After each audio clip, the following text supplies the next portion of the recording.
ท่านผู้ฟังเฮาก็ติดตามรับฟังกันทุกคืนวันพุธเป็นธรรมพื้นเมืองเหนือของเฮาเพื่อความเป็นอนุรักษ์โยมพ่อโยมแม่ได้รับฟังกันก่อนที่เฮาจะรับฟังกันนั้นเฮาก็จะต้องมีการไหว้พระก่อนรับก่อนนอนและฟังธรรมชื่นอกชื่นใจแล้วเฮาก็ก่อยรับกันหรือว่าจะก่อยหม้อยรับไปตามกาลเวลาของเฮาก็อนุญาตเนาะโยมพ่อโยมแม่ท่านผู้ฟังวันนี้ท้องฟ้าก็ยังมีฝนอยู่บางที่บางแห่งก็ยังตกอยู่ก็อิงดูสงสารกับสถานญาติโยมที่กับไว้สาเมตตาเจริญพรผลนั้นมาเนาะด้วยความเคารพอย่างสูงยิ่งครับเจ้าเพราะนั้นไว้สาครับเดี๋ยวอาราธนาธรรมกับเด้อไหว้พระก่อนก็ครับก็ว่าอาราธนาธรรมเลยครับท่านเจ้าไหว้พระก่อนเนาะไหว้พระนะครับเจ้าครับในโอกาสนี้ขอพ่อแม่ศรัทธานักศีลนักบุญผู้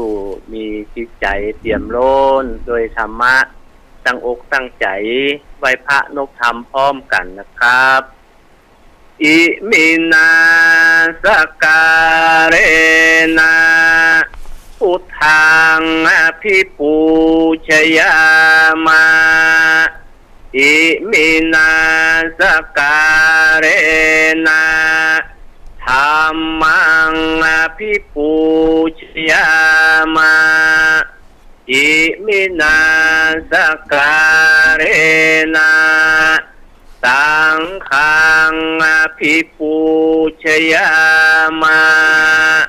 อะระหังสัมมาสัมพุทโธภควาพุทธังภควันตังอภิวาเทมิกราบสวาคาโตภควันตาธัมโมธัมมังนามัสสามิกราบสุปฏิปันโนภคะวันโต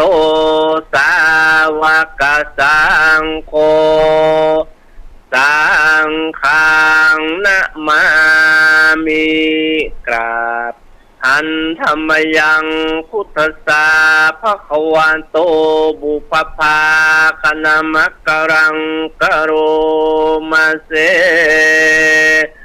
นะโมตัสสะภะคะวันโตอะระหะโตสัมมาสัมพุทธัสสะนะโมตัสสะภะคะวันโตอะระหะโตสัมมาสัมพุทธัสสะนะโมตัสสะภะคะวันโตอะระหะโตสัมมาสัมพุทธัสสะลำดับต่อไปขอทุกท่านตั้งอกตั้งใจสดับรับฟังพระธรรมเทศนาอันเป็นธรรมวัตรพื้นเมืองกันพระเวสสันดรชาดกซึ่งเป็นกันสุดท้ายในพระเจ้าสิทธานะครับโดยเมตตาธรรมท่านเจ้าสันปกภูไพศาลสุตกรจะได้เป็นองค์เมตตาแสดงพระธรรมเทศนาในกาละค่ำคืนยามเลิกคืนนี้ธร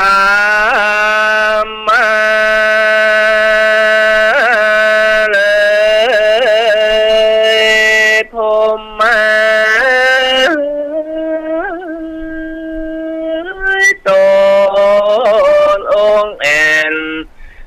กองเต้นขดานทองทำมันใดทาราทองผู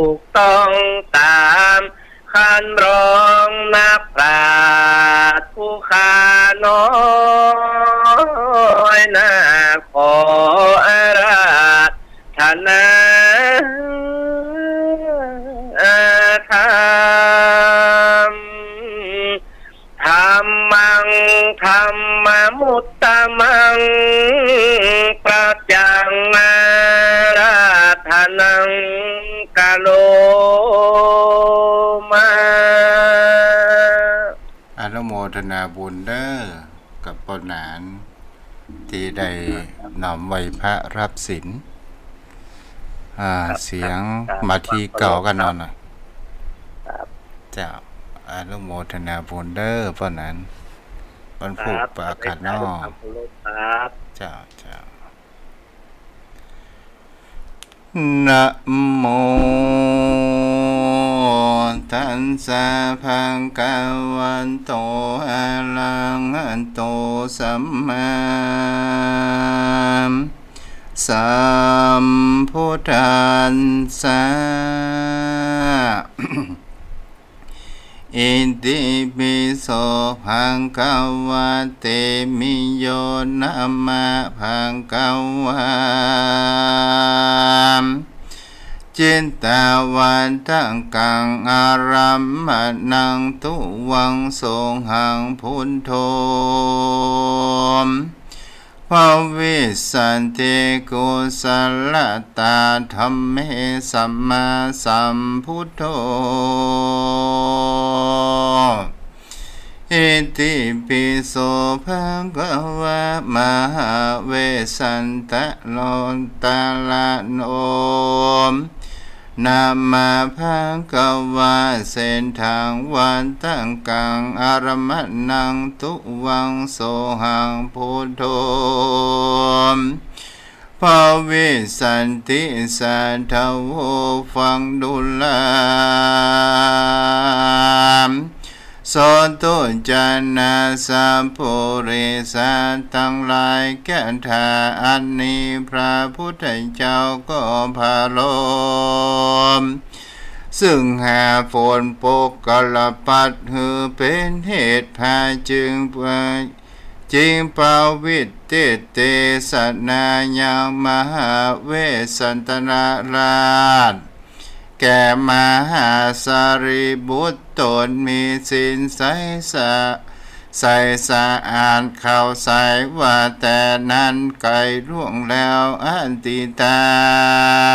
มเราผ่านท่านทางการตานี้เราก็ได้เกิดเป็นพระเวสสันดรเจ้าบุญญาณ ก็ยังว่าได้เฮือมาตานเป็นอันมากก็มีแรนา ยะถาและมีกาละเมื่อใดดังอันตันถามในการะยามนั้นนางนัดไทยผู้สดีกันว่าได้ปรับพรจากพระมุนีอินแต่เจ้าทวนสีประการแล้วเราอันประเสริฐก่อนจุติจันฟ้าเลิศไปบนมาเอาปฏิสนธิกำเนิดต้องนางเทวีอัครมาเหสีแห่งเตามาทัดอมัทาราชการว่านางน้อยนาถนั้นสาย มีอายุได้16 ปีนางก็ได้เป็นอัครมเหสีเตาราชันสันใจก็มีแร่นามรำดับแต่นั้นไปนานางนลาพุทธดีก่อนทาลงคับพามี10 เดือนคอยนางก็เสด็จไปแอวนอกคอนใหญ่พาลามที่นั้นก็ได้พระโสดญาพุทธานอนรักณะงามบ่เศร้านำนาการว่าพิกมาลอดทองคำภาษาจริงได้ใส่เจือว่าน้อยนาถเวสสันดรด้วยเหตุว่าได้เกิดที่ตั้งเตียวจนพ่องกาก็มีหันและนามตันทาในกาลนั้นก็ยังมีจ้างตัวเอกหางขาวปอน ได้เกิดมาในคงเขตนครนั้นโดยมาการว่านอพุทธาที่ไว้มีอายุได้16 ปีก็ได้เสวยบุรีเต้นปอและอย่างใดแรงหน่อยนอนางน้อยนอยิงรามร่างกันนะงามบ่อน้อยมาเป็นกู้หอยเทวีชื่อว่านางมาทีนอนเอามาอยู่เป็นเก้าเสวยสีก็มีแร่นาตั้งโตปะรังตั้งแต่นั้นไปนานางนอลามาที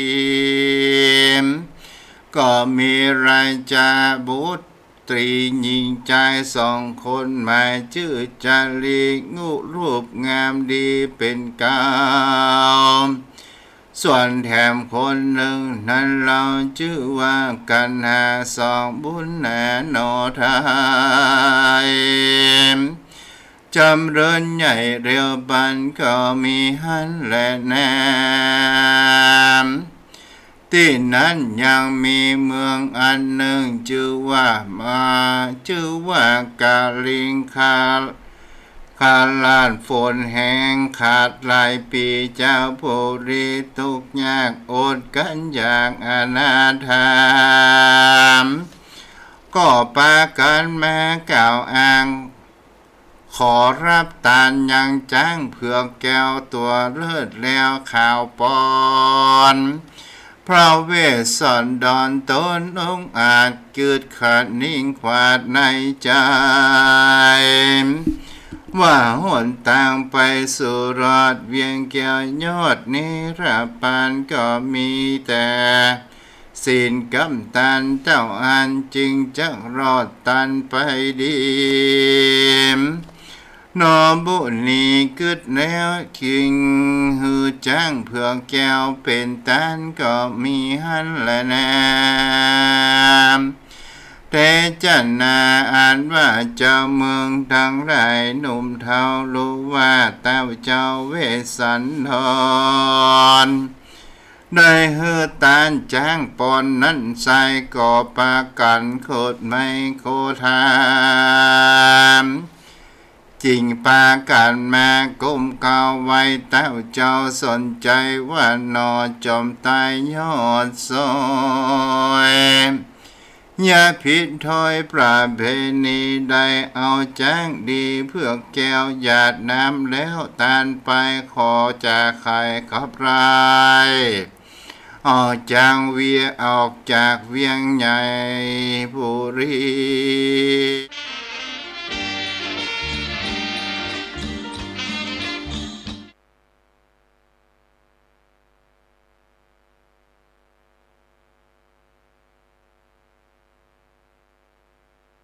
เวสสันดรดาวพลุทรผู้เป็นพ่อก็เฮอเจ้าหนอบุญมีหนีออกจากปุรีเมืองกวางไปอยู่เสพสร้างแดนกายหนอหอยใจน้อยนานก็ปาลูกราช2 สีตั้งนางมันทีบุญกาขี่รถเตรียมม้าไก่กรามที่นั้นก็มีพรามหนุ่มทอมากรมเขาทูลสารขอรับตาราชจันโลดแล้วแม้ตัวอาจตั้งสีอยู่กลางที่ตั้งจ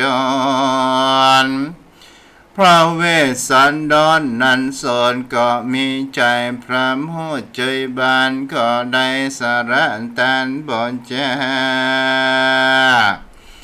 อย่างรถและม้าทันไปแล้วก็ปาใส่ใจลูกน้อยและนางยอดซอยมันที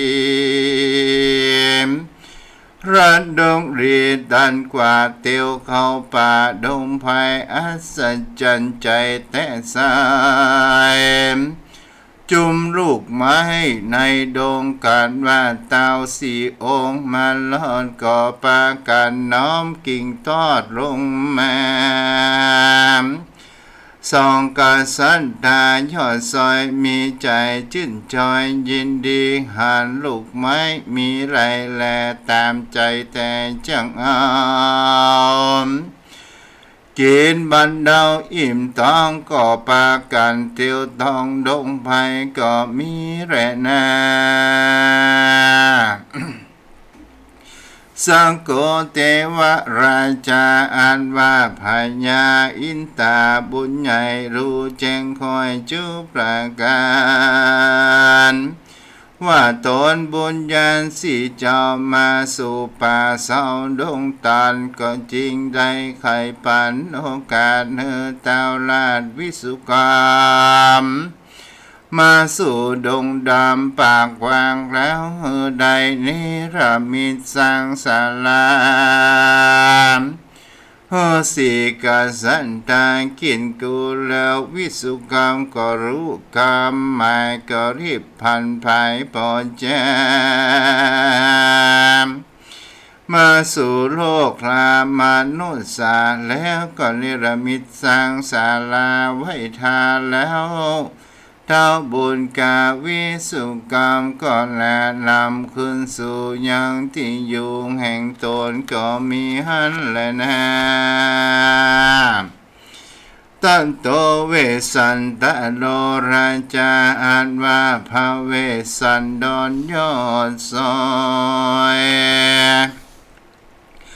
การปาลูกน้อยส่งสีก็ตังนางมาทีโนเนาดันป่าเศร้ามาสู่ก็หายังแก้วกุศลามนอพุทธาลุแล้วก็ปานางแก้วมาทีตั้งใส่สีน้อยยอด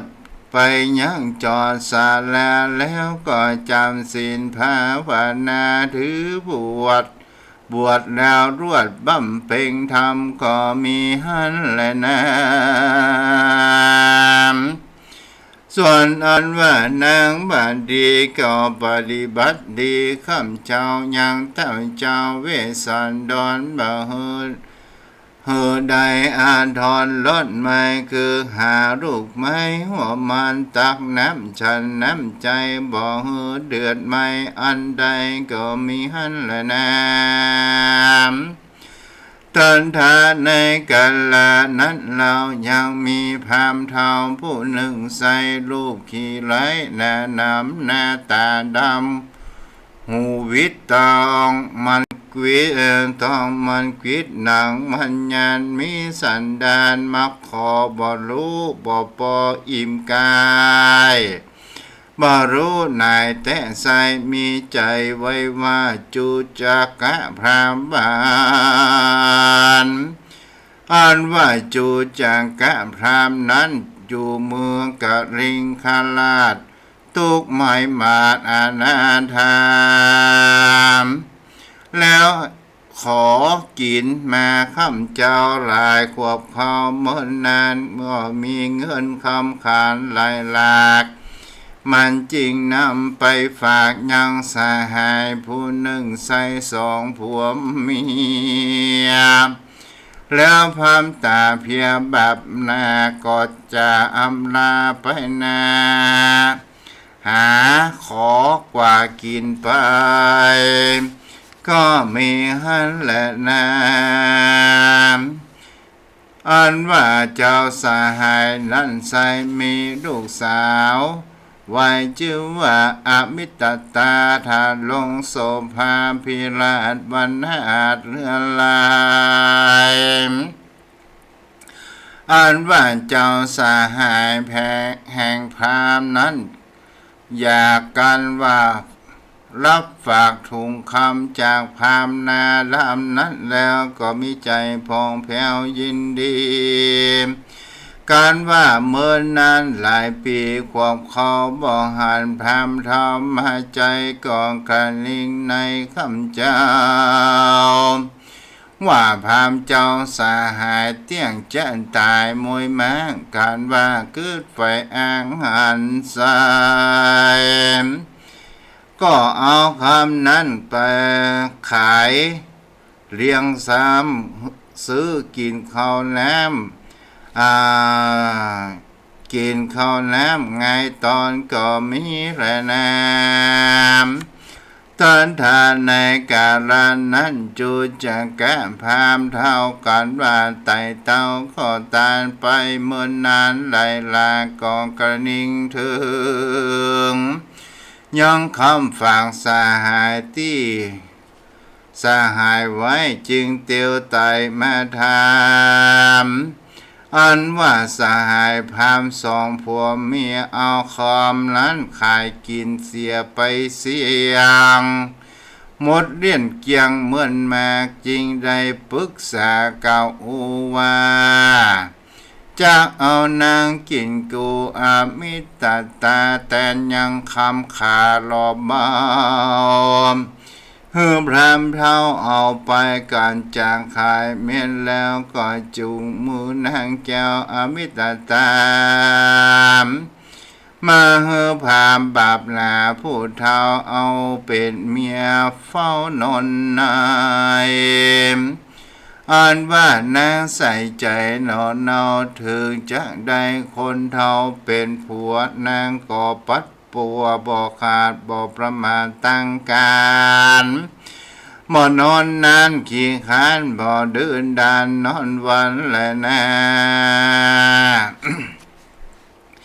ที่นานพามจูจักกาผู้เท่าก็ไปขอรับตานยังสองเจ้าใส่สีคือว่าเจ้าจารีและกานาจินามดันดงหนาป่าไม้เพื่อว่าจางเอาเป็นค่าใจทาสิมนอมุนีย้อนซอยกอดถือตานยังสองลูกน้อยใส่ใจเอาน้ำใส่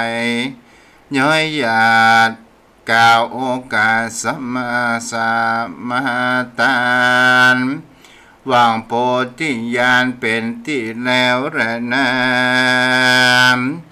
สังโฆเทวรัญจาส่วนอันว่าตนอินตาดาวราชก็มาขอนางมัทธิมนอบุนีหนุ่มเนาใจหมดเศร้าใจบานก็สาระตานจุสิ่งตั้งเมียมิ่งใส่ใจเป็นตันไปบอกขารางน้ำหยาดทงดินส่วนว่าตนองค์อินทายเจ้าฟ้าการว่ารับตานได้นางนอนลาลามาทีก็ขายวันตีกล่าวต่อว่าขอคืนนางน้อยหนอบุญนามเฮือหนอพุ่นทานุ่มเนาเป็นดังเก่าเดิมอ่อนก็มีระนาที่นี้จะวันนาจะเล่าถึงยังพรามเท่านั้นใส่การรับตันในสองสี่คือว่าเจ้าจารีและกันหาก็ปามสองบุญหน้าเนาดันป่าเศร้าดงตันลายคืนวันอ่านได้ก็ได้เสก็มีเต็มไทยดงพายบันดาลใจพรามเท่าลงยังป่าเศร้ามาสู่ยังที่อยู่เมืองสีพิมตาบุรีจนใจยลาดหันสองน้อยนาดบุญญาณอันเป็นหลานเต้าไทยก็จำได้ดีลีมก็ถามพามกาลีบามสาวก็รู้เงินเก่าจุประการเท้าจริงเอาเงินคำขานใส่ซอยไทยเอาไทยแลกเอาหลานน้อยสองสีแล้วใครวันตีโอกาสฮืออามาตและเสนามต ตกแต่งดาเขาน้ำสัมภาพรำอาหารเลี้ยงพามพานผู้เฒ่าส่วนว่าพรามอดกันอย่างเขาไรวันบาปมาต้านตอบสายได้ตกร้ายเหลือลายก็ถึงต้องแตกตายมวยม้างบาปได้สร้างอันนามจังจองปาไปปาส่งโยลงไปสู่อเวจีเป็นทุกขีบ่เหือดร้อนไม่เดือนคืนวันเลยแน่โสราจาอ่านพญาสนใจยาลาดก็ฮืออามาแต่งหางอย่างไม้จ้างต่างดากาลเวลามาลอดตนเจ้ายอดจนใจกับนางจอมใจพุทธดีโยธามีไรราออกไปจากเวียงใจเพื่อจะไปโอกาสหลับเอาอย่างน้อยนาดเวสสันดรคืนสู่นครสีพิมพ์เสวยบุรีเป็นเจ้าเหมือนดังเก่าเดิมอ่อนดันดงดอนป่าไม้น้ำอันในหลายวันจึงไผ่ผ่านลอดสู่ยังที่อยู่หนอมุนียาธาและมีเมื่อใดดังอันท่านทาในกาลายำลันการว่าหกกษันเจ้าจอมการมีก็มีใจพันเศร้าโศกวิประโยคเท่าไรก็เลยสยบไตมุบมูทำกลางหมู่โยธากลางดงหน้าป่าไม้ก็มีแร่น้ำอันทะในการานั้นเราเต้าเป็นเจ้าเมืองบนก็บันดาลหือฝนปกระปัดหาใหญ่ตกลงมาควายโลกาแล้วหกกษัตริย์ก็ฟื้นลุกขึ้นนั่งบัดเดียวแล้วเต้าตนสับเพียวใจยาลานก็อัญเชิญเจ้าน้อยนาดเวสสันดรได้เป็นเจ้านครดังเก่าแล้วหกกษัตริย์เจ้ามวลหมู่ก็เสด็จขึ้นสู่บุรีอาภิเษกเสวยสีมวนเล่นบ่ว่างเว้น7 วันส่วนว่าหนอจอมท้าวเวสสันตราชกองเฮยตานบอกขาดยินดีไม่ใจมีแต่เล่าว่าขอเป็นพระพุทธเจ้าสันเดียวก็มีแลแน่ ตันทานในกาลนั้นก็มีฝนหาแก้วอันงามผ่องแผ้วตกลงมาตัวปาลาเมืองใหญ่กว้างฝูงไฟอ่างสวนสดีเงินคำมีบ่ไหลดูตั้งใจตามใจบ้านเมืองใสบ่เศร้าปางเมื่อพระเวสสันดรเจ้าเป็นพญามบงกาลากว้างใหญ่บ่ร้อนไม้ เดือบ่มอนบ่ร้อนไม่เคียงขี่เจ้าบุรีใหญ่น้อยต่างชื่นจ้อยใจบานสุขสำราญข้ามเจ้าย้อนเต้าเจ้าดารงธรรมนั้นแหละนะท่านโตปารังแต่นั้นไปเป็นนาตนเจ้าฟ้าสนใจยาลาดนางน้อยนาดพุทธดีสินธรรมมีมากกว่างการมวยแมงมรณาบุญนำปาส่งโยได้เมื่อเกิดอยู่เมืองสวรรค์ก็มีแร่แน่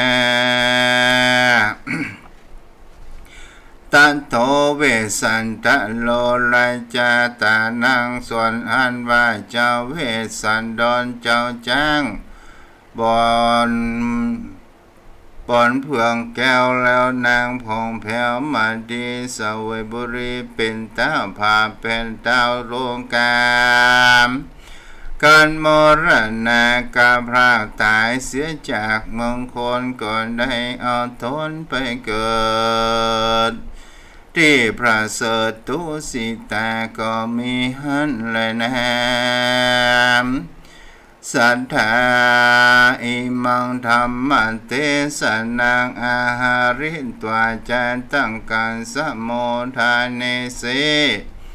สันธาอันว่าสัมปัญโยพระพุทธเจ้าได้ขายเก้าเวสัน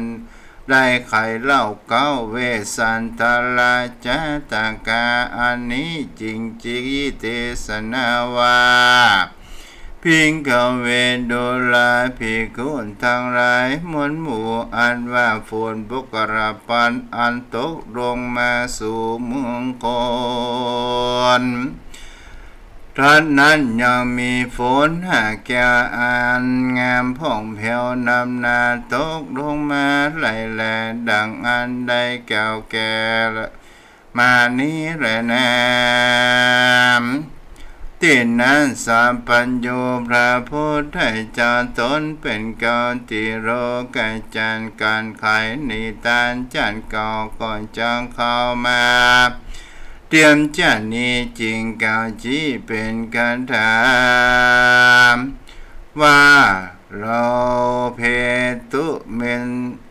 เป็นนาโตจูจังโกเตวัตโตอาโหสิพิงกเวโดลาภิกขุทั้งหลายตนเป็นสายอริยเจ้าอันว่าจูจักกะพรามเท่านั้นแสก็หากมาได้เตวตันเด่นในกรบณีแรนามอันว่าพญาจนใจยาลาดและนางน้อยนาถพุทธเดนนั้นแสคือหากมาได้พญาสริสุโธธนาและนางสริมหามายาในการะบัดนี้แลนามมัดดีปิงโขอันว่านางมัดดีนั้นใสคือหากมาได้นางยโสดาราในการะบัดนี้แลนาจาริกุมาโลอันว่าจารีนั้นใสคือหากมาได้ราหูเทนในการะบัดนี้แลนากันหาจินาอาจว่านางกันหาวันนั้นใสคือหากมาได้นางอุบลวรรณเทรีในการะบัดนี้แลนาเวสันตโลโลกะนาโถอิวังลาเทธาอันว่าพญาเวสันตลาชวันนั้นใสคือหากมาได้กูพัตตาทางกาตาตนเป็นที่จังที่เพิ่งแก่โรคตั้งสามในการะบัดนี้แลนามบุคคลโลยิ่งใจผู้ใดใครถึงสุขพ้นจากตกในวัฏสงสารจงหัวตานอย่างขาดบ่ประมาทเสียสิ้นเป็นอาจินจันใจนบน้อมไว้ภาวนาเตียนบอกกายกาการก้อยจางสมไฟห้อยจูประการและนามบ่ต้องแต่นั้นเรามีใจบ่เศร้าใจบานยังธรรมศาสตร์จัดดวงใสด้วยบริสุทธิ์ใจเตียงแต่อุทิศบุญแผ่ไปหามยังส่งขาพ่อแม่ตั้งเท่าแก่ตานายาติกาหลายพี่น้องอันตายจากห้องเมืองบนบุญกุศลอันผ่องแผ้วกันเขาได้รับแล้วสันใดจะเป็นปัจจัยเตรียมกรรมให้ร่วงรำตั้งผ่านได้สูญใจบานชื่นชอยเตียงแต่ดีรีบอยาจะแรนา เนติตังขิยาสังวัณนาจาวิเศษจาห้องเหตุยังธรรมเธอสัญจัดเวสันดรก็บังคมสมเรสเรศจบกันบรมวนไปแล้วเอาต่อไปครับปอนเดอร์โยมพ่อโยมแม่ ยะถาวาริวหาปุราภาริปุเรนติสาคารังเอวะเมวะอิโตทินังเปตานังอุปกาปติอินจิตังพันธิตังทุมหังหิปะเมวะสมิจันตุสเพปุเรนตุสังกปาจันโทปนรโสยะถามณีโชติระโสยะถาเอวังหนตุดีระอัญเจนวันนี้ก็เป็นวันดีไม่มีอุปาสกาอุปาสิกาโยมพ่อโยมแม่พ่อหมอนแม่หมอนพ่ออุ้ยแม่ป้ายาติพี่น้องสามพันวงศา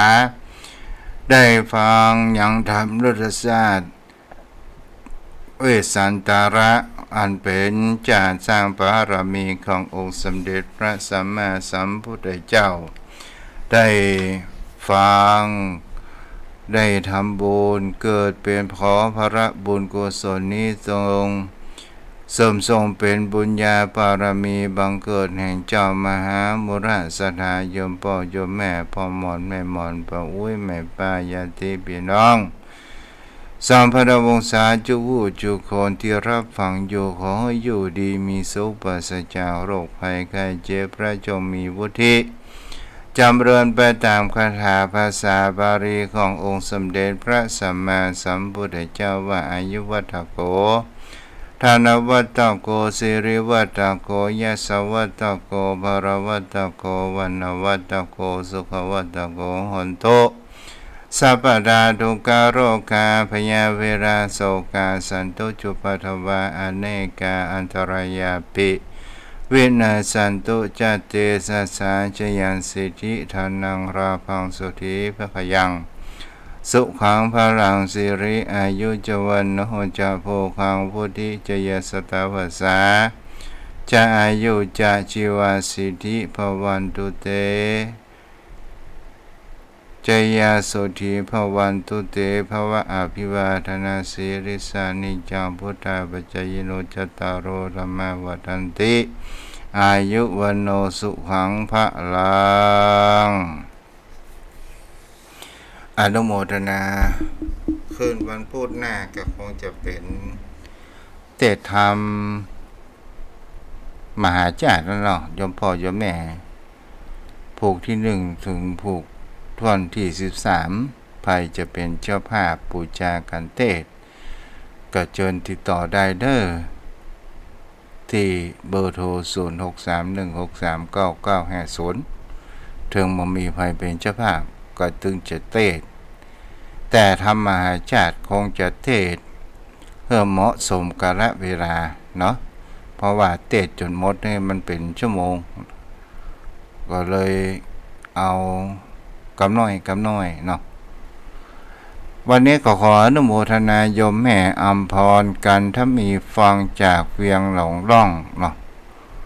ลำปูนเจ้าสาธุรับฟังชัดเจนดีกว่าแม่แต่ชัดเจนดีก็ขอพิมพ์มาตัวเปิดฟังทางเฟซบุ๊ก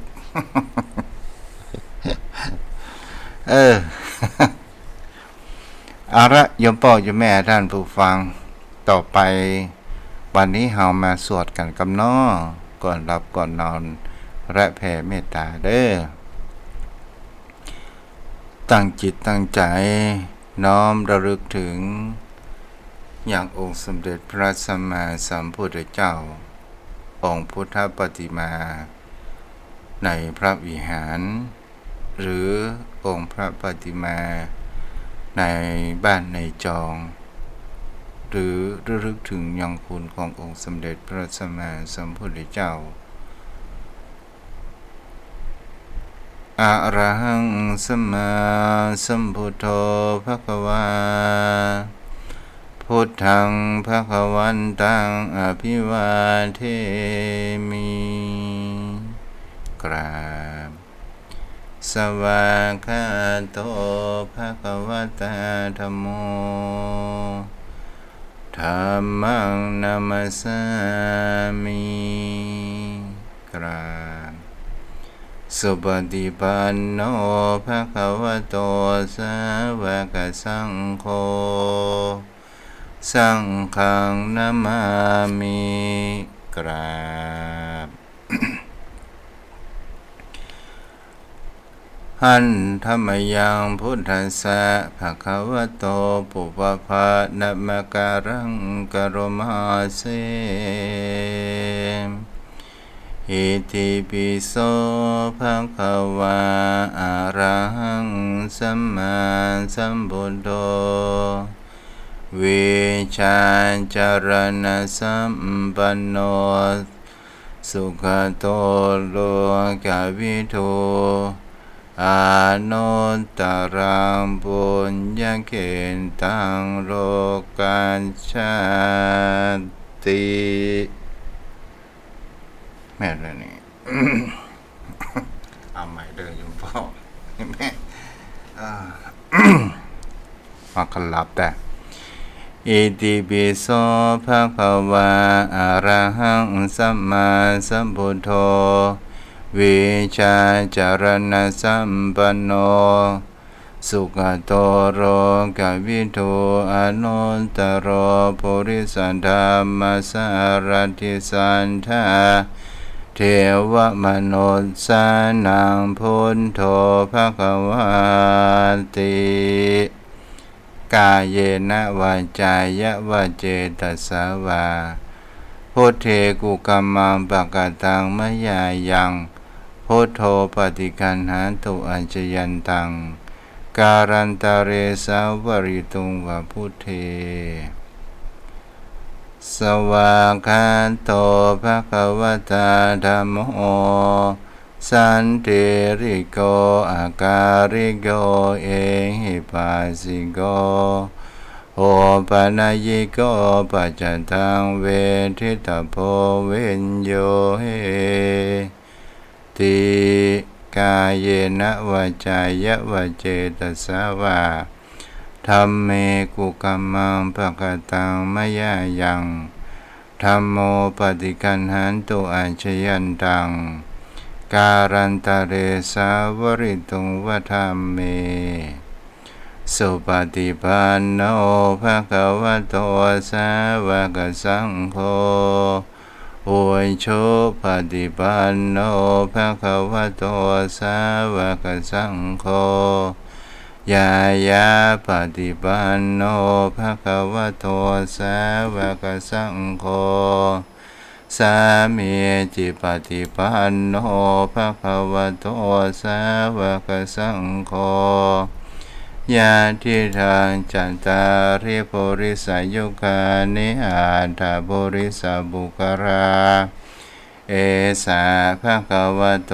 สาวกสังโฆอาหุนายโย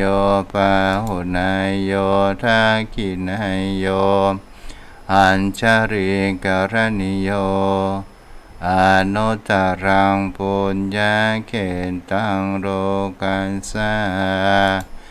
ติกายเยนะวาจายะวะเจตสาวาสังเฆกุกัมมังปะกตังมะยายังสังโฆปฏิคันหันตุอัญชยันตังการันตะเรสาวริตุงวสังเฆยังมีเวลาอยู่เนาะโยมพ่อโยมแม่ตอนนี้ขอให้โยมพ่อโยมแม่ได้ทำสมาธิได้สั่งสมบุญญาบารมีในการเจริญสมาธิเป็นภาวนาเป็นบุญที่พระพุทธองค์นั้นได้สรรเสริญมากที่สุดเพราะว่าภาวนานั้นก่อให้เกิดเป็นปัญญาและได้อยู่กับตนตัวของเราเองจงพ่อจงแม่ทำตัวงูตรงเอาเท้าขวาทับเท้าซ้ายมือขวาทับมือซ้าย ทำตัวให้ตรงดำรงสติให้มั่นและเอาสติกำหนดที่หน้าท้องของเฮาดูลมหายใจของเฮาหายใจเข้าพองหายใจออกท้องยุบเฮาเอาสติความรู้สึกจดจ่อไว้ที่หน้าท้องของเฮาหรือว่าที่สะดือของเฮาการทำสมาธินี้ก่อให้เกิดในการชำระล้างจิตอันสกปรกในสิ่งที่บดีนั้นออกไปซึ่งเป็นจิตนั้นมีหน้าที่รับรู้ทั้งดีและบดีมาแต่ละวันมันหมักหมมสะสมถ้าเฮาเปิดชำระโดยการเจริญสมาธิภาวนาแล้วก็จะทำให้